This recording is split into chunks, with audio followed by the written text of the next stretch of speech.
copyright is that area of the law that confers exclusive rights to an author or an owner of material that is original as one and two embodied in tangible form. So those two issues of its original and its tangible or material or fixed are very, very important. It's not so much about the idea, but it is the expression of the idea, as we say. It's not so much the information, it's not so much the data, but it is how you express it that is unique to yourself or individual to yourself. And of course, this is where you now come into a book, sheet music, etc. A poem in the blog spot, which was being cited in the morning, in the morning session, those are all copyrightable. Yeah, so what about copyright policy? Copyright policy generally is about choices that are made. Most of the time we discuss policy in the context of government policy, but policy can also be institutional, personal, etc. Although mainly it's better discussed in the context of government and institutional policy. Decisions that have to be made. It's a political process, but mainly politics in capital P, as I call it. The politics of decision making, making difficult choices among options. And there is another issue about policy and political process, which is capital small p, and that's the politics that I call the politics of fitina and intrigue. That's different. That's different. So the policy I want to talk about the policy of capital P, the policy of making difficult choices among various options or alternatives that we have to deal with, especially in the context of politics. And unfortunately, we find that government policy generally in Africa, particularly in Kenya, is still very weak generally very weak on the question of copyright policy. This is, in terms of copyright policy, how does the state decide to use the law, to use what I would call Professor Lessig's four modalities of regulating behavior, and which I would say of regulating copyright. Four modalities. How does the government balance among the following four modalities of regulating behavior, whether it's in the education sector, entertainment sector, or in the blogosphere, in the social media? How does the government use? One is law, two is social norms, ethical standards can also be used to regulate copyright. So it's not just the law. Much as I know, today we are going to focus on the law. Because, for instance, the fact that a government may say that pornographic materials ought not to be distributed have implications for copyright, for the creativity of those who produce those materials. Because they may argue, as they argue in America, that I have the freedom to create, even if it's pornographic. And that adults of sound mind, 18 and above, have the right to consume whatever material they want, even if it's pornographic, under the American and Kenyan constitution. So those are serious issues that are not yet in debate in the Kenyan state. The other issue is about using architecture or technology to regulate copyright. In certain situations, the government can decide that we will use password, we will use lock and key. In the offline world, in the need and space world, what we normally use is the lock and key. If we don't want some materials to be accessed, we lock them down, don't we? In the internet age, online world, they use passwords, watermarking, encryption, etc. related.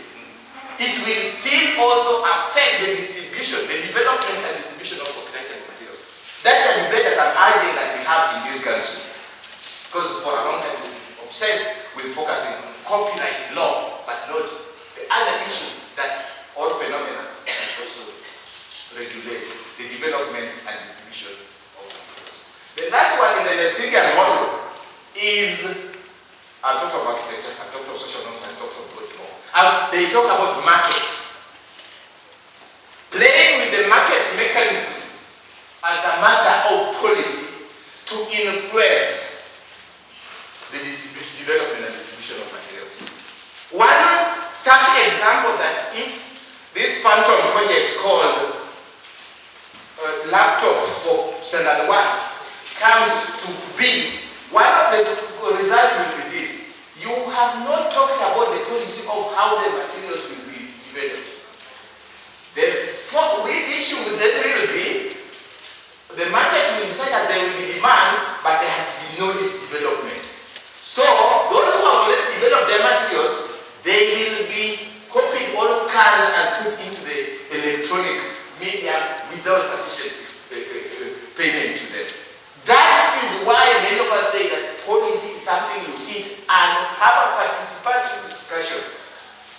Unfortunately, this country has suffered quite a lot in the education sector.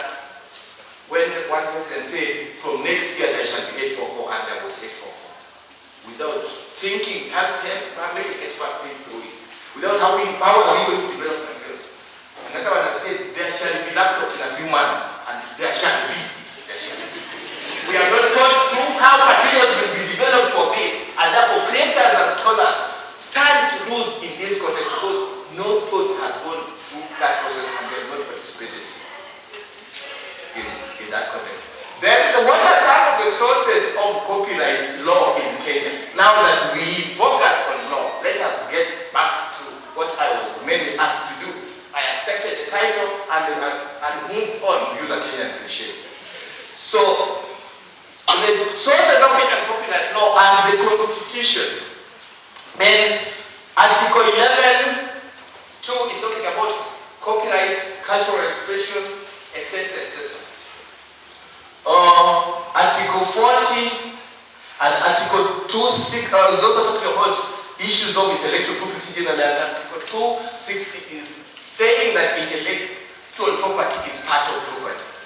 You would want to say, why say that? Why say the obvious? It hasn't been obvious in this country, especially from a constitutional perspective, whether intellectual property was property. For example, Section 75 of the 1969 Constitution, what we call the former Constitution, the so-called repealed Constitution, talked about property in a language that suggested that it was mainly land or real property and maybe other physical assets. So now, for the avoidance of doubt, intellectual property is property, and that has a lot of implications for Kenyan policy on copyright and Kenyan law on copyright. Also, there is Copyright Act 2001, which in my view is reasonable on many issues of copyright. Of course, Dr. Marcella's Kenya Copyright Board, Marcelo Uma's Copyright Board is working on amendments which are quite desirable, but it is generally quite progressive on a lot of issues. The problem has been policy on implementation enforcement. And a lot of issues that arose in the morning, I don't think they were questioning the basic doctrine, the fundamental doctrines of copyright law, but mainly the questions of implementation of enforcement. There are also, as you know, we are in Kenya, the Agriculture Act, Cap 8 of the laws of Kenya, tells us that we will apply the doctrines of equity and the statutes of the application from the UK.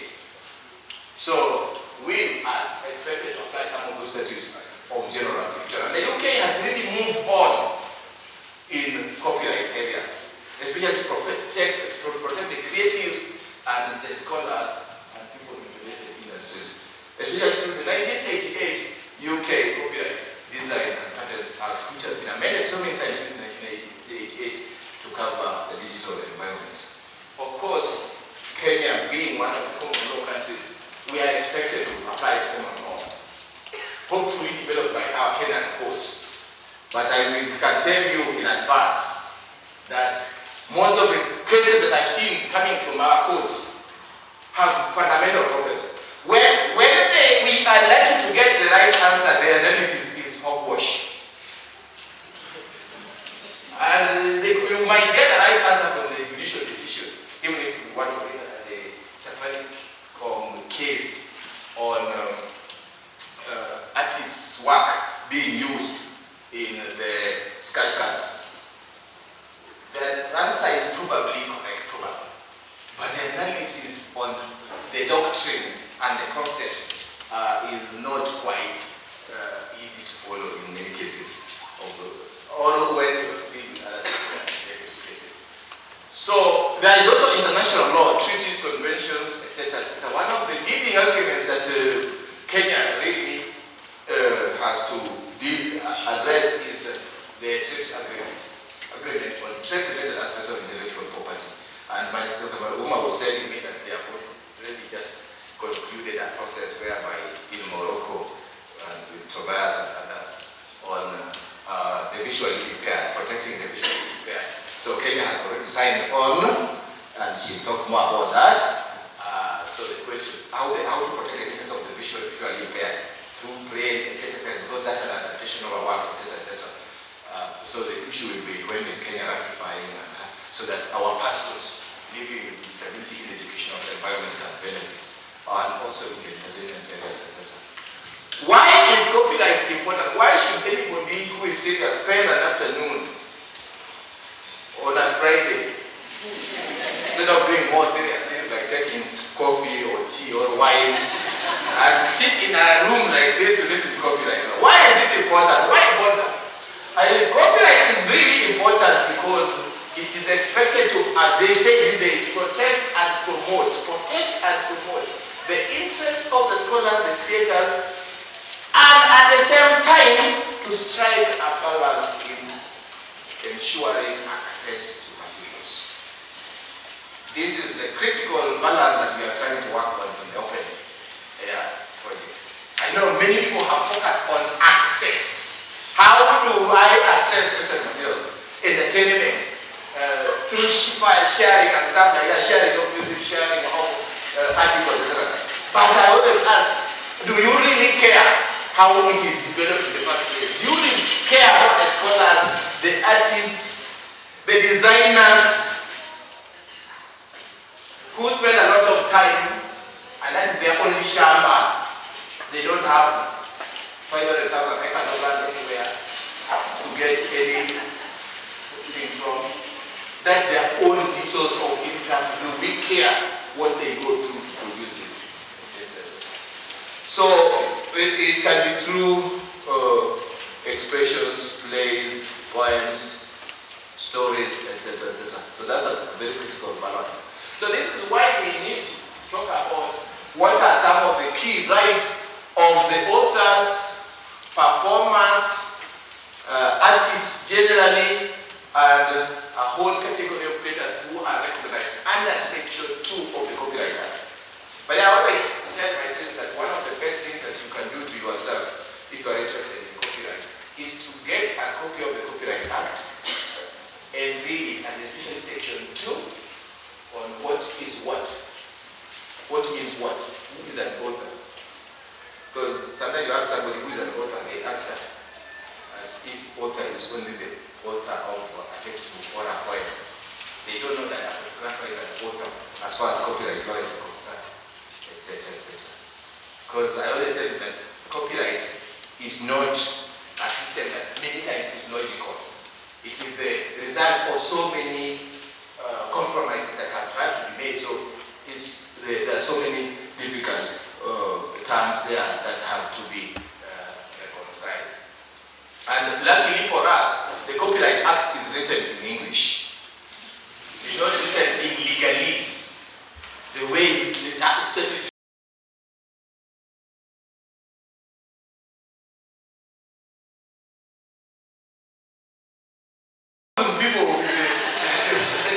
So the Act is written in English, and I encourage you to keep it and enjoy it. So these are some of the provisions I was talking about, which are protected and which are underneath the Constitution, protecting various aspects of copyright. But who are, I said authors, I said that author is a general term, and sometimes they say author or owner, and the author is the person who has exercised. I can summarize it for you. The Copyright Act has so many categories of who an author will be. But summary is this: the person who has exercised skill and judgment is the author. Then the other term which is very important in this context is the owner. And the owner is that person who now has the legal title, either because they were the author or the right has been transferred to them.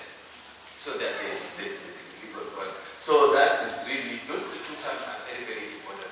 For example, the author upon the person who wrote it and sent it to the world, as one of us said in the morning. Or the person who looks at you, you are posed for a photograph near KICC, and you are holding the. In my village, some of the early photographs we used to see of people who can come from Nairobi or can't go on there was when they were holding the top of KICC and posing. In this case, the owner is not the poser, but the person who has looked at you and taken that. So those are really important. So it's a variety of categories in terms of who an author is, and that's one of the most important issues really in copyright law. and you can see I'm spending some time on it because I think it's critical. Historically, I think this is really important. Historically, there was an argument that it's only poets, painters, and it was poets and painters who some people used to think, and artists, those who really like, people used to think belong to the cathedral of creativity. That the rest were just people interested in entrepreneurship, the rest were not as creative. Over time, the concept of authorship, the concept of who an author is, has really developed to acknowledge that if somebody who was, for example, taking a photograph, because they used to look at a photographer, it's only most of the technologies embodied in the camera. You are only trying to see where it is, but that was historically has been available. These photographers, without them, we won't go to the next level. Without audiovisual works, without broadcasters, most of you might not know Beyonce because she's not performed in Kenya. And you've not seen her live, have you? So without broadcasting, we won't know who Eminem is, who 50 Cent is, who Daudi Kabaka is, because it means many of the recent Kenyans were born after he had left the stage. So this is really important. So the second category apart from authors is this idea of performance. This is the category that belongs to the so-called related materials that are related to copyright. Performers are those who like chant, dance, recite poems, etc., etc. The materials has been developed in the first place. And some people used to think that really why should they belong to the copyright act? Europeans used to call them maybe neighboring or something like that, neighboring rights or something. So this is really becoming very important. Performers and broadcasters are also important. So who is a performer really? A performer is, as I said, under section 30 of the Copyright Act, the person who like dances, recites a poem, mimes, etc. But also, the rights are protected this way. Nobody has the right to fix a performance without permission. If I'm reciting a poem here, the cameraman doesn't have the right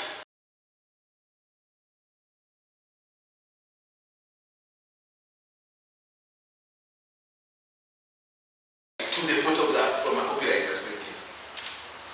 I think that's one of the reasons why, for example, if you go to a disco, they try to say that you should not go into the camera. Two reasons. One is because if you take photographs without their permission, they can be a problem. Yeah, you fix the performance, but the other is from a privacy perspective. We don't know who's dancing with who. So those are some of the issues that arise in the context of the relationship between copyright and rights of performer. So you can't broadcasting, you can't do some of these things without the permission of the performer. And there is some tension between copyright and right of a performer. You can already see it. Because for example, the photographer has the right copyright to the photograph. But then from the perspective of rights of a performer, he should have taken that photograph in the first place. Because he's fixing my performance without my permission. So there's that tension, which is really we want to look at much more carefully into the future. Of course, there's two main aspects of the right of an author and owner. But then historically, copyright has been obsessed with the author. That's why you see almost everywhere owner. But where I have authors, sometimes not always. If we feel in the matter of rights, many times you can talk about it. Yeah. Because there has been an argument which I am revisiting without repeating, that some people there has been a debate from some groups, and this is partly represented in scholarship between Professor Goldstein and Barry, let's say. Both of them were my doctoral supervisors, and people wonder how I survived. Because they come from post-doctrinal foundations. One group says, Professor, let's say, sometimes authors are really creative people, really, aren't they? They come with some music out of the blue. That which never was is. If you like Bob Kennedy, you would say that some people see things as they are and ask why. I dream of things that never were and ask why not. The lesson group says no. There's nothing that comes out of you. Even if you talk about this Mickey Mouse. Yeah? Mickey Mouse, they say it was not created by Walt Disney. They only improved that upon it. The lesson group argue from the perspective of Isaac Newton. If I have not been able to see far, it is because I stood on the shoulders of giants. So you can see that this is what we have to reconcile. The fact that in certain situations, you have a wow coming up with a song, liar, liar, or the husband, nameless, coming. It's a Friday night and everything's alright, meaning I wear a nameless, I wear it. And you say, why did I think of that? That's cool. So sometimes you get that kind of situation whereby there's some music, there's some poetry that you just say, hey, isn't this inspired by the Holy Spirit? But sometimes you come up with things which you just say, well, it's just a modification of the existing material. Is it true? So we have to balance that in the copyright. Now let's talk about the rights. Rights are divided into two in copyright law. One is called the moral rights. Moral rights are divided into two in Kenya. The right to paternity. I don't know why it's not called maternity. The fact that you are the author of a work, it came from you. You gave birth unto it. Isn't that maybe paternity? It's also paternity. You have the right to be named as the author. And if you are not named, you can sue for that. Then the second one is the right to integrity. What you have produced should not be modified without or adapted without your permission. So Kajairo should not start performing your song and corrupting the lyrics and stuff like that without your authority and changing some lyrics, etc. Then the second, of course, Kenya has only two.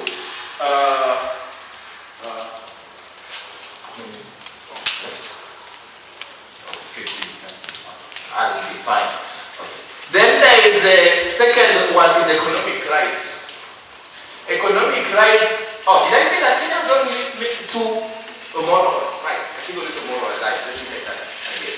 A country like France has about 4 categories of moral rights. Why? Because this doctrine maybe came from French philosophy and French law, where they argue that that which you have created is an extension of your persona. And therefore it really needs to be protected from a moral perspective, not just a utilitarian perspective that's useful to somebody else, but from the fact that it has come from you. So they have